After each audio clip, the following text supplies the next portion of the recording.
sosok Umar al-Mahdar menjadi sosok Umar al-Mahdar yang gak terlepas dari bimbingan orang tuanya Imam Abdurrahman As-Saggaf. Itu dari sejak kecil beliau menimba ilmu dari guru ke guru. Selain ayah beliau, beliau juga belajar kepada para ulama yang ada di kota Tarim, Masyayikh Al-Bafadl, Masyayikh Al-Khatib, dan yang lain-lainnya. Begitu. Beliau juga sempat lama di kota Syihir, jauh dari kota Tarim, untuk belajar dari ulama-ulama yang ada di sana dan berdakwah di jalan Allah Subhanahu wa taala. Sampai yang menarik, seperti saya bilang, kita kalau bicara karamah sulit untuk diteladani dan nggak mungkin bisa diteladani. Tetapi perjuangan beliau dari sejak kecil itu disebutkan beliau termaksud orang yang hafal Kitabul Minhaj. Kitabul Minhaj. Hadirin, ini bukan karamah, ini usaha. Ini usaha. Beliau hafal, bukan lihat atau ting apal, enggak, usaha. Beliau berusaha dari sejak kecil ngapalin Kitabul Minhaj, dan beliau hafal. Sampai disebutkan juga bahwasanya tafsir Al-Imam As-Sulami, beliau juga termaksud orang yang hafal daripada kitab tafsir tersebut. Kitab tafsir beliau hafal. Ini salah satu namudhaj, contoh kecil bagaimana kesungguhan beliau di dalam belajar dan menuntut ilmu. Sehingga tidak sekedar mengandalkan nasab. Ayah beliau memang seorang wali besar, Abdurrahman As-Saggaf. Kakek beliau Al-Imam Muhammad Maulad Dawilah dan lain-lainnya. Tetapi beliau berusaha, beliau sungguh-sungguh di dalam belajar dan di dalam menuntut ilmu. Nggak cuman itu. Ya seperti tadi kita katakan, beliau mengabdikan seluruh hidupnya untuk Allah Subhanahu wa taala. Ya, apa disebutkan, orang yang paling dicintai oleh Allah, habul khalaq ilallah anfa'hum li'iyalih. Orang yang paling disayang oleh Allah Ta'ala, yang paling membawa manfaat kepada hamba-hamba Allah yang lainnya. Itu kepedulian beliau kepada umat Nabi Muhammad SAW begitu besar. Begitu besar, begitu besar. Hingga secara khusus kepada Sadah Bani Alwi di masanya. Hingga beliau mendirikan yang dikenal dengan sebutan Naqabah. Naqabah itu ya seperti sekarang kita bicara tentang Rabithah Al-Alawiyah, artinya lembaga yang betul-betul memberikan perhatian lebih kepada Sadah Bani Alwi saat itu. Dan bukan hanya sekedar memperhatikan dari segi ekonomi, tetapi juga pendidikan, bimbingan, nasihat kepada anak keturunan mereka. Sampai yang menarik itu dikumpulkan 10 orang dari setiap qabilah dari Sadah Bani Alwi untuk menjadi perwakilan ketua daripada keluarga besar mereka. Begitu, sehingga artinya kepala dari suku-suku Sadah Bani Alwi, dan semua di bawah kepemimpinan Syekh Umar al-Mahdar, dibentuk oleh Syekh Umar al-Mahdar. Dan yang menarik adalah itu disebut di antara perjanjian yang ditandatangani oleh para sadah saat itu, lebih dari 40 tokoh yang menandatangani itu, kesepakatan itu, yang mengangkat Umar al-Mahdar sebagai pemimpin Naqib Sadah Bani Alwi saat itu. Ada yang menarik di dalam butirannya, kalau ada seorang Alawi yang melakukan kezaliman, maka harus ditegur dan harus diberikan efek jerah. Dan yang menarik adalah di antara efek jerahnya, tahu apa? Syekh Umar al-Mahdar tidak akan memberikan tangannya untuk disalami oleh orang ini. Dan semua sadah juga seperti itu. Itu dinyatakan di dalam butiran itu. Sampai dia merasakan efek jerah dari kezaliman yang dia lakukan. Lihat. Dan itu merupakan hukuman yang sangat berat sekali di masa itu. Umar al-Mahdar nggak mau menyalami tangannya, dan semua menganggap kalau orang zaman sekarang kan ya biarin aja, mau disalamin nggak ada urusan, orang kita sekarang nggak peduli. Tetapi kita bisa lihat dari situ betapa besar kewibawaan dan martabat Sadah Bani Alwi saat itu, sehingga hal yang semacam ini yang mungkin oleh orang zaman sekarang dianggap remeh, itu merupakan hukuman terberat masa itu. Tetapi yang menarik itu dia, Sadah Bani Alwi sekalipun mereka cucu Rasulullah juga manusia, dan hukuman tetap diadakan. Sebagaimana Nabi Muhammad mengatakan, Lau sarakat Fatimah bintu Muhammad laqata'tu yadahu wa hasyah min dzalik. Tetapi inilah yang diajarkan oleh orang-orang tua kita. Wa Syekh Umar al-Mihdhar di dalam sejarah hidupnya, bagaimana beliau betul-betul bermujahadah, betul-betul bermujahadah demi Tuhannya, demi memberikan manfaat kepada kaum muslimin yang ada di sekitarnya. Itu yang menarik di antara yang beliau tetapkan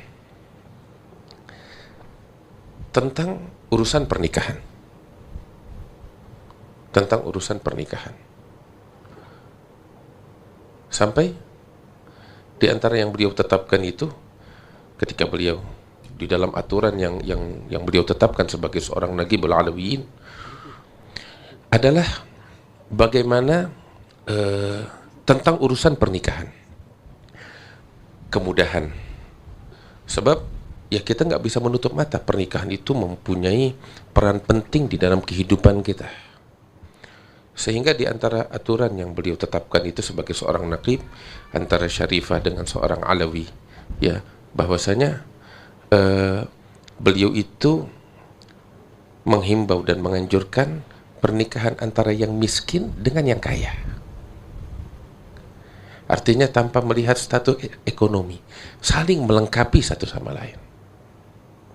Begitu, sehingga jangan seorang yang merasa kaya dengan harta enggan untuk menikahi yang miskin. Itu beliau tetapkan dengan tegas. Sebagaimana juga beliau menetapkan mahar bagi seorang syarifah, sehingga juga nggak diremehkan, juga nggak ketinggian, sehingga ketika ketinggian orang menikah susah, ketika pernikahan dipersulit yang ada kemaksiatan. Sampai beliau tetapkan, dan subhanallah, apa yang dibangun atas dasar keikhlasan dan ketulusan karena Allah akan terus abadi hingga detik ini di kota Tarim. Pernikahan itu tetap mengacu kepada apa yang diatur oleh Syekh Umar al-Mihdhar. Dari segi maharnya, ya, itu waktu apa disebut khamsa awaq fiddah bimizan baldah Tarim. Itu yang ditetapkan oleh Syekh Umar al-Mihdhar. Hingga sekarang pun, sekalipun yang beredar apa uang real atau uang umlah sekarang yang ada, tetapi tetap yang disebut itu nanti yang dibayarnya pun dengan apa jumlah yang sesuai, tetapi yang disebut di dalam agad apa yang ditetapkan oleh Syekh Umar al-Mihdhar, khamsa awaq fiddah bimizan baldah Tarim. Inilah ketulusan beliau. Cuman dari apa yang kita ceritakan ini, namudaj, pelajaran bakal kita betapa besar perhatian beliau, langkah nyata yang beliau lakukan demi kemaslahatan umat, dan secara khusus demi kemaslahatan Sadah Bani Alawi. Artinya kewalian mereka bukan hanya sekedar di atas sejadah, la wallah, tetapi kewalian mereka ketika mereka berkorban untuk umat. Dan jangan anggap Syekh Umar al-Mihdhar nggak diganggu, dicaci, dimaki, bahkan oleh orang-orang yang sekelas dengan beliau juga, sekelas dengan beliau Sadah Bani Alwi juga. Sampai ketika beliau ingin merenovasi masjid Ba'alawi, itu ditentang oleh Sadah Bani Alwi yang ada di masanya. Tetapi beliau melihat ini adalah langkah yang harus dilakukan. Kalau enggak ya saat itu beliau tahu apa pertimbangannya. Tapi tetap ditentang. Hingga akhirnya ketika orang semuanya lagi pada sholat Jumat, beliau perintahkan tukang untuk ngerubuhin masjid Ba'alawi. Sampai segitunya. Ya mau nggak mau dibangun ulang. Begitu. Artinya jangan kita anggap ya mulus begitu aja, kagak. Beliau juga hidup di dunia, bukan di sorga. Tantangan ada.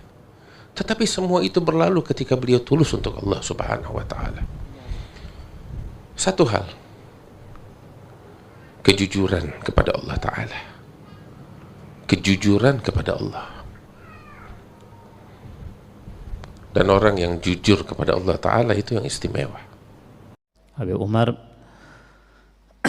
al-Mihdhar, beliau kalau berzikir kepada Allah Subhanahu wa ta'ala satu kali nafas bisa membaca subhanallah, bisa membaca Allah Akbar, bisa membaca ya Latif, satu nafas 7.000 kali. Itu satu nafas beliau. Bagaimana kalau 1 menit Bagaimana kalau 1 jam zikirnya beliau 1 nafas 7.000 kali kepada Allah Subhanahu wa taala. Belum lagi ibadah yang lain. Tapi beliau Habib Umar Muhdhar ini yang banyak ibadah, yang banyak membaca Al-Quran, banyak sholatnya, ya, bahkan hataman Qurannya di rumahnya aja itu sudah ribuan. Ya, kita selama hidup aja kita ini baca Qurannya, hatam Qurannya berapa kali? Beliau ribuan. Ya, sehingga ketika datang tamu, beliau membaca Al-Quran seringkali, ya, di belakang rumah beliau, yang mana di belakang rumah beliau ini beliau gali kuburan, gali lubang persis seperti lubang kuburan. Beliau ibadah di sana, sehingga ketika ada orang yang bertamu kepada beliau dan kemudian bertanya tentang beliau, maka akan dikatakan oleh anaknya sedang berada di kuburan. Datang lagi tamu yang lain sedang berada di kuburan. Bingung tamu-tamu ini, kok selalu ketika ditanya berada di kuburan. Sehingga anaknya ini, ya, mengatakan kepada ayahnya, wahai ayahku, kami seringkali kedatangan tamu, tanya ke tamu-tamu tersebut tanya tentang kamu, tentang Anda, maka kami menjawab sedang berada di kuburan. Kami malu dengan tamu-tamu tersebut. Ya, maka si ayah mengatakan, ya, tidaklah kamu malu, tidak kamu merasa malu, merasa rendah kalau kamu punya ayah yang ayah kamu ini kalah dengan seorang wanita. Seorang wanita daripada kalangan umat Nabi Muhammad SAW, yaitu Rabi'ah al-Adawiyah, sholatnya 1000 rakaat, khatam Qur'annya 1000 kali. Sedangkan dia adalah seorang wanita yang lemah. Ayah kamu ini seorang laki-laki. Maukah kamu malu punya ayah seorang laki-laki yang kalah dengan seorang wanita? Aku tidak akan mau kalah dengan seorang wanita, sehingga aku khatam Quran sekian kali, sholat rakaat sekian kali. Ini beliau punya himmah aliyah, seorang yang, ya, jiwanya bersih, jiwanya, ya, jiwa manusia yang kedudukannya tinggi tidak akan pernah rela untuk mendapatkan kedudukan yang rendah, untuk mendapatkan amal kebaikan atau ibadah yang biasa-biasa aja. Man nafsuhu syarifatun abiyah yarba'u an umurihid daniyah, katanya Shahibul Zubat. Barang siapa yang memiliki jiwa, ya, jiwa yang mulia, jiwa yang bersih, maka dia tidak akan pernah rela untuk beramal ibadah hanya biasa-biasa aja. Harus, ya, ibadahnya luar biasa, harus akhlaknya luar biasa, harus kedudukannya tinggi. Habib Umar Muhdhar aja beliau mengatakan tadi, yang 1 kali nafas bisa 1000 kali membaca zikir, bahkan 7000 kali membaca zikir. Beliau mengatakan, wallahi la alimtu anna li tasbiha wahida magbula indallah subhanahu wa ta'ala la dhayyaftu ahla tarim billah billuhum wal at'ima alladhidah salasa ayam fi riwayah sab'a atau samania ayam. Kalau aku mengetahui dan aku meyakini 1 bacaan tasbihku aja, 1 bacaan tasbihku, aku yakin, ya, pasti diterima oleh Allah Subhanahu wa taala, maka aku akan tasyakuran. Aku akan tasyakuran dengan mengundang penduduk Tarim semuanya. Aku akan jamu mereka dengan daging-daging. Aku akan jamu mereka dengan makanan-makanan yang enak-enak 3 hari berturut-turut. Bahkan dalam riwayat 8 hari berturut-turut aku jamu mereka sebagai bentuk syukurku karena 1 kali membaca tasbih diterima oleh Allah SWT. Padahal 1 kali nafasnya baca 1000 tasbih, bahkan bisa 7000 tasbih. Ya, beliau juga demikian. Jadi kita beramal soleh, kita melaksanakan sholat, zikir, bacaan Quran, sedekah dan lain sebagainya, belum tentu diterima oleh Allah Subhanahu wa taala. Habib Abdurrahman Masyhur, Shahibul Bughyah. Shahibul Bughyah banyak sekali yang meninggal di Kota Tarim. Datang ke Habib Umar Al-Muhdhar. Beliau mengatakan bahwasanya Tarim amsat li fardah. Tarim ini menjadi bagiku sebuah kewajiban, tanggung jawab. Innallaha farada khamsa faraid wa li sittah. Allah itu memfardukan kepada manusia 5 fardu setiap hari. Tapi kalau aku setiap harinya 6. Apa yang ke-6? Menjaga Kota Tarim. Terjadi penyakit di Kota Tarim. Banyak yang meninggal.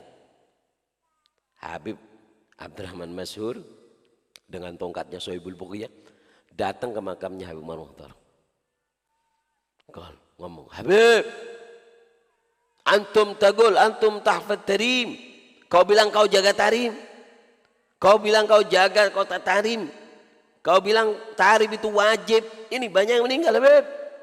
Ngambil tongkatnya dipentungkan ke maisannya Habib Umar Mukhtar. Tok, tok, tok. Hei, gom, Habib. Ayo, tarim musibah sekarang. Subhanallah. Setelah ziarah itu, besoknya sudah nggak ada lagi penyakit wabak. Jangan ditiru. Nanti ziarah ke makamnya, buka, lep, dimasukkan nanti. Oh, kurang ajar kan, mati gini. Ente yang dimasukkan ke kuburan nanti. Idza sahhatil mahabbah rufi'atil adab.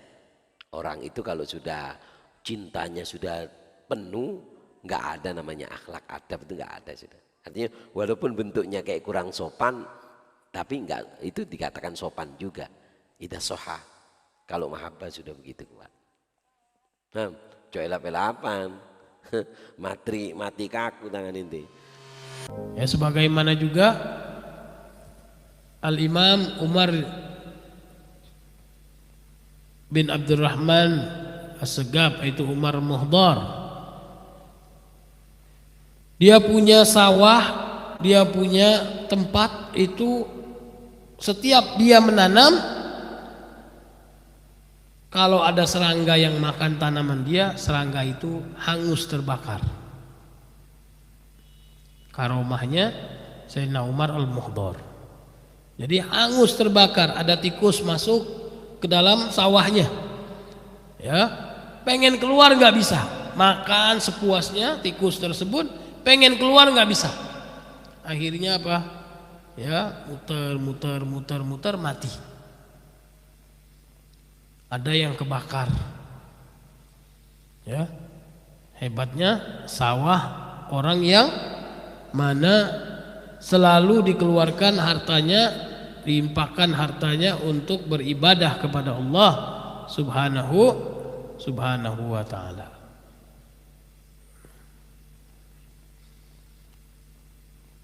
Memang amal kita itu ya tergantung dengan apa yang kita keluarkan. Ada yang bisa mengampuni dosa kita bukan dengan sholat, bukan dengan zakat, bukan dengan puasa. Mengampuni dosa kita dengan apa? Dengan kalau kita pulang membawa sesuatu. Ya. Kalau di jalan ya melihat, oh ada ya, ada apa itu? Ada jeruk, ada apel, ya. Pulang, ya, kalau ada uang, ya dibelikan. Bawa ke rumah, ya. Dibawa ke rumah, walaupun tidak dipesan. Nah, itu ada ya pengampunan dosa yang mana dosa yang tidak bisa diampuni dengan sholat, puasa, zakat.